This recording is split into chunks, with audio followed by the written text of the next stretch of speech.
So here we have the Peugeot 2008 on a 19 plate. I'm going to start off by showing you around the outside of the car first of all, and then we'll hop in and run through some of the controls on the inside. From the outside you can see it's a 5-door car with alloy wheels and tinted windows. We're going to start off inside the boot area first of all. As we approach the back of the car, you can see we have reversing sensors, plenty of boot space as well, along with that 60-40 split folding rear seat should you wish to increase this space even further again. Okay, so we're just going to work our way back around to the front of the car, and then we'll hop in. And as I mentioned, we'll run through some of the controls on the inside of it from there.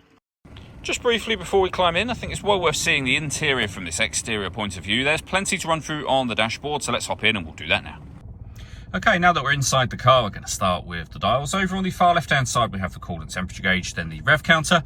Over on the right-hand side, the speedometer and fuel gauge. In the centre, you can see a digital readout for that speedometer, as well as the total miles for the car. They are 52,454.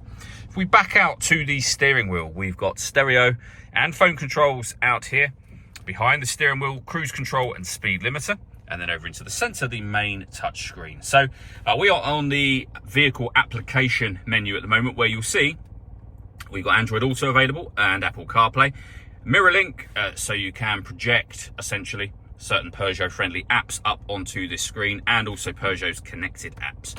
From that menu button, when it comes to the audio in the car, we have of course got the radio, FM, AM and DAB with USB input, Bluetooth audio down here and iPod input, as well as of course Android Auto and Apple CarPlay. You can pair your phone there for Bluetooth.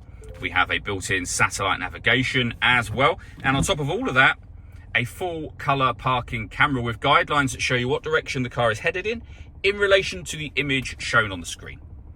Below that we have the dual zone climate control. You can adjust the passenger and driver temperature.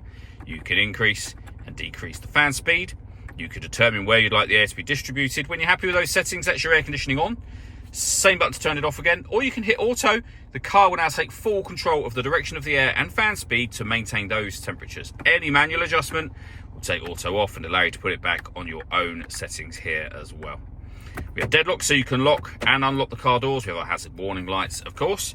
USB input, a 12-volt charging socket, a little storage tray there, 2 cup holders, as you can see, and the gear lever for the 5-speed manual gearbox. This car also has an electronic sunblind that opens up from here. And as you'll be able to see, that will open all the way to the back of the rear seats. The section of glass is fixed in position, but as you can see now that it's fully open, it lets in a huge amount of extra light to this cabin area. All that leaves me to say is thank you for taking the time to watch this video. If you'd like to come and see the car for yourself and have a test drive, please feel free to give us a call here at Surrey Specialist Cars. We'd love to hear from you soon.